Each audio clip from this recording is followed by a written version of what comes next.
के गरेको सानो हेर त अहिले त सुक्खा रोटी त झ्याम झ्याम सानो मिठो छ रोटी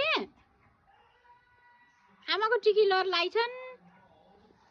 अनि रोटी त झ्याम झ्याम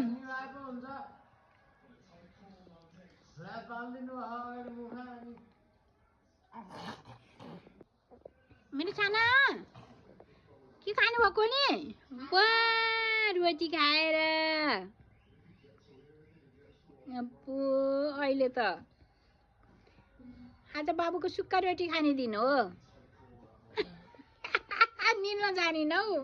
निकाल्ने अहिले त सुरु सुरु खाइदिन् ल सबै सक्ने भयो आलु खाऊ त नि आलु सक्नुहुन्न नि त्यसैले निल्न जानेन नि मेरो बाबाले त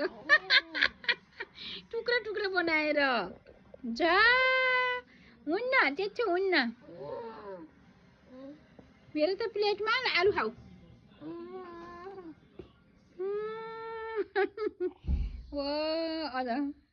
आज त दुईटा सुक्खा रोटी लिएर बसेर टुक्रा पालेर